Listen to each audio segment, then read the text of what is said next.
हाँ जी students, BCom ਦੀ class ਵਿੱਚ ਇੱਕ ਸਬਜੈਕਟ ਹੈਗਾ ਗਾ ਇਨਕਮ ਟੈਕਸ। ਠੀਕ ਹੈ, ਇਨਕਮ ਟੈਕਸ ਵਿੱਚ ਆਪਾਂ ਸਾਰਾ ਕੁਝ ਐਂਡ 'ਤੇ ਕੈਲਕੂਲੇਟ ਕਰਦੇ ਹੁੰਦੇ ਹਾਂ ਕਿ ਇਨਕਮ ਟੈਕਸ ਕਿਵੇਂ ਕੈਲਕੂਲੇਟ ਕਰਨਾ ਗਾ। ਠੀਕ ਹੈ, ਪਹਿਲਾਂ ਇਨਕਮ ਕਿਵੇਂ ਕੈਲਕੂਲੇਟ ਕਰਨੀ ਹੈ, ਫਿਰ ਉਸ ਤੋਂ ਬਾਅਦ ਟੈਕਸ ਕਿਵੇਂ ਕੈਲਕੂਲੇਟ ਕਰਨਾ, ਤਾਂ ਆਪਾਂ ਟੈਕਸ ਕਿਵੇਂ ਪੇ ਕਰਨਾ, ਰਿਟਰਨ ਕਿਵੇਂ ਫਾਈਲ ਕਰਨੀ ਹੈ। ਇਹ ਬਿਲਕੁਲ ਐਂਡ ਵਾਲੇ ਕਨਸੈਪਟ ਆ।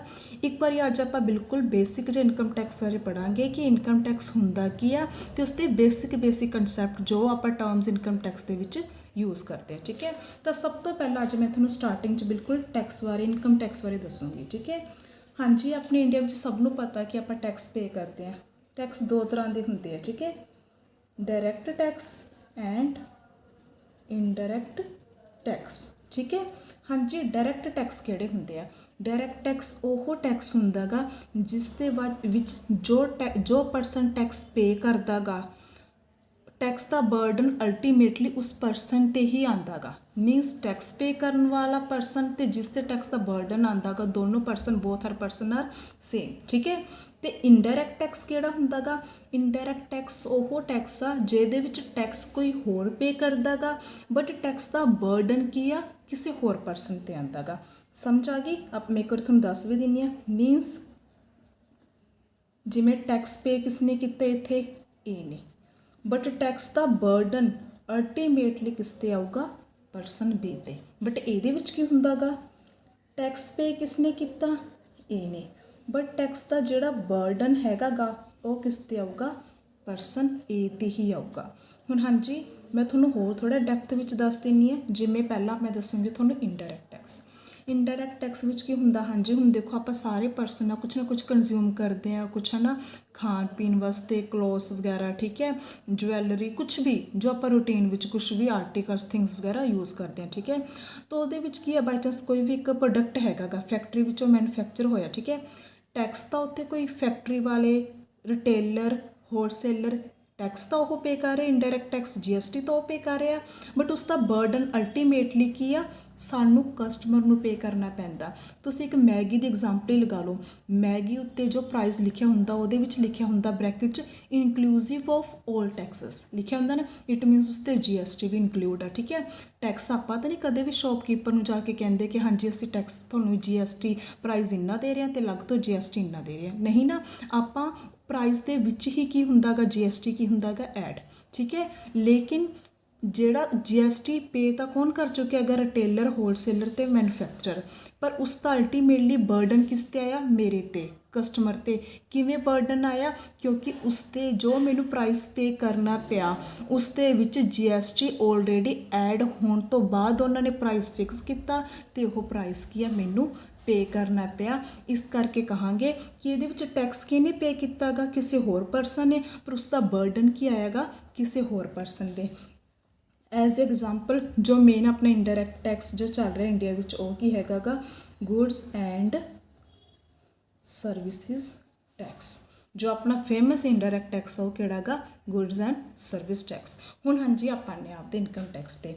इनकम टैक्स की हुंदा गा? जिस विच जो परसन टैक्स पे करदा गा उस ते ही उस टैक्स का की आंदा गा बर्डन, लाइक इनकम टैक्स। हाँ जी, हुण बाई चांस मेरी इनकम अगर 5 लाख आ, ठीक है, मेरी इनकम 5 लाख आ, तो 5 लाख ते टैक्स किनू पे करना पऊगा? मैनू खुद नू पे करना पऊगा। मीनस उसका बर्डन भी की आएगा मेरे ते ही। ठीक है, अगर कोई 20 परसन आ, ठीक है, 20 परसन की 6 लाख इनकम आ, तो उसनू टैक्स उत्ते टैक्स भी किनू पे करना पऊगा? बी नू। मीनस बी ते ही की आएगा? बर्डन आएगा। समझ आ गई?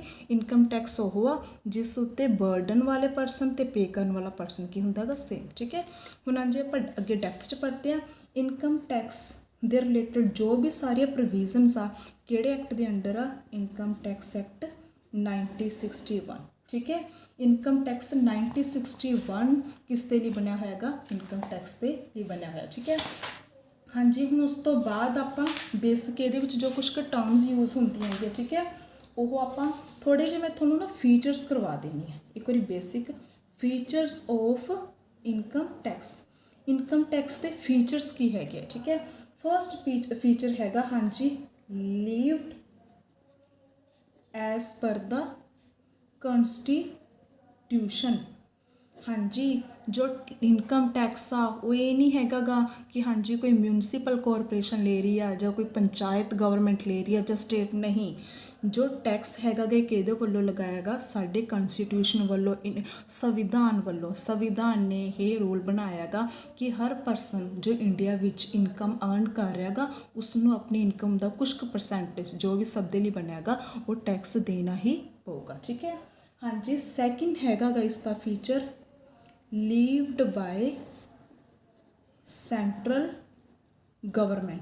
ਹਾਂਜੀ ਮੈਂ ਤੁਹਾਨੂੰ ਉਹੀ ਕਹਿ ਰਹੀ ਹਾਂ, ਨਾ ਹੀ ਆਪਣੀ ਕੋਈ ਲੋਕਲ ਗਵਰਨਮੈਂਟ ਲੈ ਰਹੀ ਹੈਗੀ, ਨਾ ਹੀ ਉਸਨੂੰ ਕੋਈ ਸਟੇਟ ਗਵਰਨਮੈਂਟ। ਇਹ ਟੈਕਸ ਕੌਣ ਚਾਰਜ ਕਰਦਾ ਗਾ? ਆਪਣੀ ਇੰਡੀਆ ਦੀ ਸੈਂਟਰਲ ਗਵਰਨਮੈਂਟ। ਠੀਕ ਹੈ। ਹਾਂਜੀ ਥਰਡ ਡਾਇਰੈਕਟ ਟੈਕਸ। ਇਹ ਆਪਾਂ ਪਹਿਲੇ ਕਲੀਅਰ ਕਰ ਚੁੱਕੇ ਹਾਂ। ਇਹ ਕੀ ਆ? ਡਾਇਰੈਕਟ ਟੈਕਸ ਆ, ਮੀਨਸ ਜੋ ਪਰਸਨ ਟੈਕਸ ਪੇ ਕਰਦਾ ਗਾ ਉਸ 'ਤੇ ਹੀ ਇਸ ਦਾ ਕੀ ਆਉਂਦਾ ਗਾ? ਬਰਡਨ। ਠੀਕ ਹੈ। ਹਾਂਜੀ ਉਸ ਤੋਂ ਬਾਅਦ ਫੋਰਥ ਜੋ ਇਸ ਦਾ ਫੀਚਰ ਹੈਗਾ ਗਾ ਐਨੂਅਲ ਟੈਕਸ। ਤਾਂ ਹਾਂਜੀ ਇਹ ਆਪਾਂ ਨੂੰ ਈਅਰਲੀ, ਤੁਸੀਂ ਨੋਰਮਲੀ ਸੁਣਿਆ ਹੋਊਗਾ ਰਿਟਰਨ ਫਾਈਲ ਕਰਦੇ ਹਾਂ ਈਅਰਲੀ, ਤਾਂ ਬਿਲਕੁਲ ਇਹਦੀ ਆਪਾਂ ਐਨੂਅਲੀ ਰਿਟਰਨ ਹਰ ਸਾਲ ਫਾਈਲ ਕਰਦੇ ਹਾਂ ਅਤੇ ਐਨੂਅਲੀ ਆਪਾਂ ਨੂੰ ਕੀ ਪੇ ਕਰਨਾ ਪੈਂਦਾ ਗਾ? ਟੈਕਸ। ਠੀਕ ਹੈ। ਹਾਂਜੀ ਉਸ ਤੋਂ ਬਾਅਦ ਕੀ ਆ? Tax on person. ਹਾਂਜੀ ਕਾਫੀ ਇੰਪੋਰਟੈਂਟ ਫੀਚਰ ਆ ਟੈਕਸ ਔਨ ਪਰਸਨ। ਮੀਨਸ ਇਹ ਟੈਕਸ ਕੋਈ ਜਿਵੇਂ GST ਵਾਂਗੂ ਕਿਸੇ ਪ੍ਰੋਡਕਟ 'ਤੇ ਨਹੀਂ ਲੱਗਦਾ। ਇਹ ਟੈਕਸ ਕਿਸ 'ਤੇ ਲੱਗ ਰਿਹਾ ਗਾ? ਪਰਸਨ 'ਤੇ ਲੱਗ ਰਿਹਾ ਗਾ। ਜੋ ਪਰਸਨ ਇਨਕਮ ਅਰਨ ਕਰ ਰਿਹਾ ਗਾ ਉਸ ਪਰਟੀਕੂਲਰ ਪਰਸਨ 'ਤੇ ਇਹ ਕੀ ਲੱਗੂਗਾ? ਟੈਕਸ ਲੱਗੂਗਾ। ਠੀਕ ਹੈ। ਹਾਂਜੀ ਉਸ ਤੋਂ ਬਾਅਦ 6 ਦਾ ਫੀਚਰ ਕੀ ਆ? Tax on income. ਬਿਲਕੁਲ ਕਲੀਅਰ ਆ। ਇਨਕਮ ਟੈਕਸ ਦਾ ਨੇਮ ਤੋਂ ਹੀ ਕਲੀਅਰ ਹੁੰਦਾ ਵੀ ਇਹ ਟੈਕਸ ਕਿਸ 'ਤੇ ਲੱਗਦਾ ਗਾ? ਇਨਕਮ 'ਤੇ ਲੱਗਦਾ ਗਾ। ਜਿੰਨੀ ਆਪਣੀ ਸਾਲ ਦੀ ਇਨਕਮ ਆ ਉਸ 'ਤੇ ਕੀ ਲੈ ਲੈਣਗੇ? ਟੈਕਸ ਲੈ ਲੈਣਗੇ। ਹਾਂਜੀ ਉਸ ਤੋਂ ਬਾਅਦ ਜੋ ਨੈਕਸਟ ਫੀਚਰ ਹੈਗਾ ਗਾ income of previous year is assessable in assessment year. ਹਾਂਜੀ ਇਹ ਕਾਫੀ ਇੰਪੋਰਟੈਂਟ ਈਅਰ ਆ। ਦੇਖੋ income of previous year is assessable in assessment year. ਇਸ ਦੇ ਲਈ ਤੁਹਾਨੂੰ ਇੱਕ ਤਾਂ ਟਰਮ ਪ੍ਰੀਵੀਅਸ ਈਅਰ ਅਤੇ ਅਸੈਸਮੈਂਟ ਈਅਰ ਕਲੀਅਰ ਹੋਣਾ ਜ਼ਰੂਰੀ ਹੈ। ਠੀਕ ਹੈ। ਅਸੈਸਮੈਂਟ ਈਅਰ ਕੀ ਆ? ਹਾਂਜੀ ਹੁਣ ਦੇਖੋ ਅੱਜ ਹੈਗੀ ਆ 8 ਅਪ੍ਰੈਲ 2023। ਠੀਕ ਹੈ। ਅੱਜ ਹੈਗੀ 8 ਅਪ੍ਰੈਲ 2023। ਠੀਕ ਹੈ। ਤਾਂ ਹਾਂਜੀ ਇਟ ਮੀਨਸ ਆਪਣਾ ਅਸੈਸਮੈਂਟ ਈਅਰ ਜੋ ਆਪਣਾ ਪ੍ਰੈਜੈਂਟਲੀ ਕਰੰਟ ਈਅਰ ਚੱਲ ਰਿਹਾ ਗਾ ਉਹ ਪਤਾ ਕਿਹੜਾ ਗਾ? 1 April to 1 April 2023 to 31 March 2024। Means ਜੋ ਆਪਣਾ ਕਰੰਟਲੀ ਪ੍ਰੈਜੈਂਟਲੀ ਜੋ ਈਅਰ ਆਪਣਾ ਚੱਲ ਰਿਹਾ ਗਾ ਕਿਹੜਾ ਗਾ? 1 ਅਪ੍ਰੈਲ 2023 ਟੂ 31 ਮਾਰਚ 2024। ਤਾਂ ਜੋ ਆਪਣਾ ਈਅਰ ਕਰੰਟਲੀ ਚੱਲ ਰਿਹਾ ਗਾ ਉਹਨੂੰ ਆਪਾਂ ਹਮੇਸ਼ਾ ਪਤਾ ਕੀ ਨਾਮ ਯੂਜ਼ ਕਰਾਂਗੇ? Financial year. ਇਨਕਮ ਟੈਕਸ ਦੇ ਵਿੱਚ ਉਸਨੂੰ ਆਪਾਂ ਕੀ ਕਹਿੰਦੇ ਆ? Financial year. ਇਸ ਈਅਰ ਤੋਂ ਇਮੀਡੀਏਟਲੀ ਪ੍ਰੀਵੀਅਸ ਮੀਨਸ ਇਸ ਸਾਲ ਤੋਂ ਇਮੀਡੀਏਟਲੀ ਜੋ ਪਿੱਛੇ ਵਾਲਾ ਹੈਗਾ ਗਾ ਈਅਰ ਉਹ ਕਿਹੜਾ ਹੈਗਾ? ਹਾਂਜੀ 1 ਅਪ੍ਰੈਲ 2022 ਤੋਂ ਲੈ ਕੇ 31 ਮਾਰਚ 2023। ਇਹੀ ਹੈ ਨਾ ਇਸ ਤੋਂ ਪ੍ਰੀਵੀਅਸ ਪਿਛਲੇ ਵਾਲਾ। ਤਾਂ ਇਹਨੂੰ ਤੁਸੀਂ ਇਨਕਮ ਟੈਕਸ ਦੇ ਵਿੱਚ ਆਪਾਂ ਕੀ ਯੂਜ਼ ਕਰਦੇ ਹਾਂ? ਉਸ ਦੇ ਲਈ ਪ੍ਰੀਵੀਅਸ ਈਅਰ ਨਾਮ। ਸਮਝ ਆ ਗਿਆ? ਦੁਬਾਰਾ ਦੱਸ ਦਿੰਦੀ ਹਾਂ। ਜੋ ਐਟ ਪ੍ਰੈਜ਼ੈਂਟ ਆਪਣਾ ਈਅਰ ਚੱਲ ਰਿਹਾ ਗਾ 1 ਅਪ੍ਰੈਲ 2023 ਤੋਂ ਲੈ ਕੇ 31 ਮਾਰਚ 2023 ਤੱਕ ਉਹਨੂੰ ਤਾਂ ਆਪਾਂ ਕਹਿੰਦੇ ਹਾਂ ਫਾਈਨੈਂਸ਼ੀਅਲ ਈਅਰ। ਅਤੇ ਜੋ ਆਪਣਾ ਇਸ ਤੋਂ ਪਿਛਲੇ ਵਾਲਾ ਸਾਲ ਆ 1 ਅਪ੍ਰੈਲ 2022 ਤੋਂ ਲੈ ਕੇ 31 ਮਾਰਚ 2023 ਤੱਕ ਇਹਨੂੰ ਤੁਸੀਂ ਕੀ ਕਹੋਗੇ? Previous year. ਇੰਨਾ ਕਲੀਅਰ ਹੋ ਗਿਆ। ਠੀਕ ਹੈ। ਹੁਣ ਇਹਨਾਂ ਨੇ ਦੇਖੋ ਕੀ ਲਿਖਿਆ ਹੈ? Income of previous year assessable in assessment year. Means ਹੁਣ ਤੁਸੀਂ ਐਂ ਦੇਖੋ 1 ਅਪ੍ਰੈਲ 23 ਤੋਂ ਲੈ ਕੇ 31 ਮਾਰਚ 24। ਹਾਂਜੀ ਹੁਣ ਤੁਸੀਂ ਦੱਸ ਸਕਦੇ ਹੋ 31 ਮਾਰਚ 2023 ਤੱਕ ਤੁਹਾਡੀ ਕਿੰਨੀ ਕੁ ਇਨਕਮ ਅਰਨ ਕਰ ਲਓਗੇ ਤੁਸੀਂ? ਕੋਈ ਆਈਡੀਆ ਦੇ ਸਕਦੇ ਹੋ? ਨਹੀਂ। ਕੋਈ ਵੀ ਪਰਸਨ ਆਪਣੀ ਐਗਜ਼ੈਕਟ ਇਨਕਮ ਨਹੀਂ ਦੱਸ ਸਕਦਾ ਗਾ ਕਿ ਅੱਗੇ 31 ਮਾਰਚ 2023 ਤੱਕ ਮੇਰੀ ਕਿੰਨੀ ਇਨਕਮ ਅਰਨ ਹੋ ਸਕਦੀ ਆ। ਨਹੀਂ ਦੱਸ ਸਕਦੇ। ਤਾਂ ਤੁਸੀਂ ਜਦੋਂ ਤੱਕ ਕੋਈ ਈਅਰ ਕੰਪਲੀਟ ਨਹੀਂ ਹੋਇਆ ਤੁਸੀਂ ਫਿਰ ਉਸ ਸਾਲ ਦੀ ਤੁਸੀਂ 31 ਮਾਰਚ 2023 ਦੀ ਐਡਵਾਂਸ ਵਿੱਚ ਕਿਵੇਂ ਟੈਕਸ ਪੇ ਕਰ ਦੋਗੇ? ਕਿਉਂਕਿ ਤੁਹਾਨੂੰ ਤਾਂ ਇਨਕਮ ਹੀ ਨਹੀਂ ਪਤਾ। ਕਲੀਅਰ ਹੈ? ਇਸ ਕਰਕੇ ਆਪਾਂ ਜਿਹੜਾ ਟੈਕਸ ਪੇ ਕਰਦੇ ਹਾਂ टैक्स पता किस इनकम ते करांगे 1 अप्रैल 2022 तो लैके 31 मार्च 2023 दी जो इनकम आ, क्योंकि इस दिन यही साल तक कंप्लीट हो गया 31 मार्च 2023 तक कंप्लीट हो गया, मैनू ये भी एग्जैक्ट पता चल गया भी मैं किन्नी इनकम अर्न कर ली। तो तुसी जो ये प्रीवियस ईयर आ इसकी इनकम ते टैक्स किस साल विच पे करोगे 1 अप्रैल 2023 तो 31 मार्च 2024 इस साल विच तुसी की करोगे टैक्स पे। दोबारा दस दिनी आ, ये हैगा गा हाँ जी अपना फाइनैंशियल ईयर हैगा, हाँ जी ये अपना केड़ा फाइनैंशियल ईयर आ असैसमेंट ईयर है, ठीक है। तो तुसी प्रीवियस ईयर दी इनकम ते टैक्स कदों पे करोगे असैसमेंट ईयर विच, यही पॉइंट दस रहे, यही पॉइंट च आप यही एक्सप्लेन कर रहे सी भी प्रीवियस ईयर दी इनकम ते टैक्स आपां कदों पे करते हैं असैसमेंट ईयर विच। हुण तुसी 23-24 दे विच किहड़ी इनकम ते टैक्स पे करोगे 22-23 दी इनकम उत्ते, ठीक है। हाँ जी क्लीयर आ। उस तो बाद हैगा गा हाँ जी नैक्सट अपना जो फीचर हैगा गा चार्ज एट प्रेसक्राइब्ड रेट्स। हाँ जी इसका मीनिंग आ भी तुहानूं अगे मैं डेप्थ विच कराऊंगी। हर तरह के परसन वे के काफ़ी टाइप्स के होंगे, हर डिफरेंट कैटेगरी के परसन लिए डिफरेंट टैक्स रेट आ वो आप अगे डेप्थ विच करांगे, ठीक है। हाँ जी उस तो बाद हैगा गा एप्लीकेबिलिटी, ठीक है। हाँ जी मीनस ये इनकम टैक्स कित्थे एप्लीकेबल आ ऑल इंडिया विच एप्लीकेबल आ इनकलूड जम्मू एंड कश्मीर। हाँ जी जम्मू एंड कश्मीर विच भी ये इनकम टैक्स की हैगा गा एप्लीकेबल, ठीक है। हाँ जी उस तो बाद जो काफ़ी इंपॉर्टेंट कुछ टर्म्स हैगियां जो आपां नूं ध्यान विच होणियां चाहीदियां, ठीक है, जो आपां नूं पता होणियां चाहीदियां आपां हुण उसके बारे पढ़ांगे। तो सब तो ज़्यादा इंपॉर्टेंट टर्म जो पुछ लेंदे हैगे, ठीक है, इनकम टैक्स बारे जो सब तो इंपॉर्टेंट टर्म हैगी वो हैगी आ परसन दी, परसन, क्योंकि यही एक वर्ड यूज़ करते आ टैक्स लीव्ड ऑन परसन, मतलब असी किस ते टैक्स लैंदे आ परसन उत्ते टैक्स लैंदे आ, ठीक है। तो हुण आपां नूं पता होना चाहिए गा भी परसन विच कौन कौन आते आ। तो तुसी सब तो पहला एज ए BCom दे विच ये शॉर्ट नोट भी कन्फर्म आंदा ही आंदा गा, ये शॉर्ट नोट आ जांदा गा भी एक्सप्लेन शॉर्ट नोट आ जांदा गा एक्सप्लेन परसन या परसन की डेफिनेशन लिखो इस तरह, ठीक है। तो तुसी हाँ जी की लिखोगे परसन इंक्लूड सब तो पहला हाँ जी परसन दे विच की आ जांदा गा इंडिविजुअल, सैकेंड परसन दे विच की आंदा गा HUF दी फुल फॉर्म आ हिंदू अनडिवाइडेड फैमिली, ठीक है। हाँ जी थर्ड ये विच आ जांदा गा फॉर्म नूं आपां पार्टनरशिप भी कह दिंदे आ, ठीक है। हाँ जी नैक्सट ये विच आ जांदी है कंपनी, ठीक है। फोर्थ ये विच आ जांदे आ association of persons, association form नूं आपां शॉर्ट फॉर्म च AOP भी लिख दिंदे आ। होर ये विच क्या आ जांदा गा बॉडी ऑफ इंडिविजुअल, ठीक है, इनू आप लिख देंगे BOI, ठीक है। होर ये विच होर कोई भी लोकल अथॉरिटी है, local authority मीनस municipal corporation water है ना कॉरपोरेशन इस तरह के। नैक्सट स्टेज लास्ट ये विच आ जांदा गा अदर आर्टिफिशियल परसन, इस तो बिना होर कोई भी आर्टिफिशियल परसन। हुण हाँ जी आपां इहनूं डेप्थ विच आपां एक्सप्लेन करांगे। सब तो पहला की आ गया इंडिविजुअल, सब तो पहला हाँ जी की आ गया इंडिविजुअल, ठीक है। इंडिविजुअल मीन्स एनी पर्सन, ठीक है, वैदर ही इज़ मेल और फीमेल, माइनर और मेजर।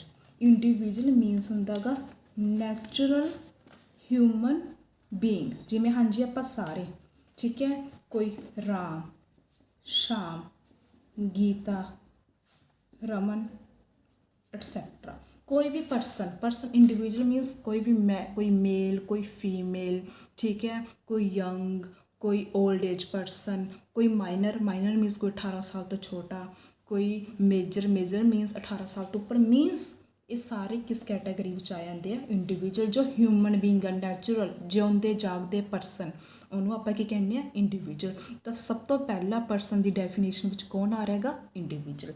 ਸੈਕਿੰਡ ਜੋ ਪਰਸਨ ਦੀ ਡੈਫੀਨੇਸ਼ਨ 'ਚ ਆਉਂਦਾ ਗਾ HUF। HUF ਮੈਂ ਤੁਹਾਨੂੰ ਦੱਸਿਆ ਸੀ ਕੀ ਆ? ਹਿੰਦੂ ਅਨਡਿਵਾਈਡਡ ਫੈਮਿਲੀ, ਠੀਕ ਹੈ। ਹਾਂਜੀ, ਹੁਣ ਥੋੜ੍ਹਾ ਜਿਹਾ ਨਿਊਕਲੀਅਰ ਫੈਮਿਲੀ ਦਾ ਟਰੈਂਡ ਆ, ਬਟ ਪਹਿਲਾਂ ਕੀ ਹੁੰਦਾ ਸੀਗਾ?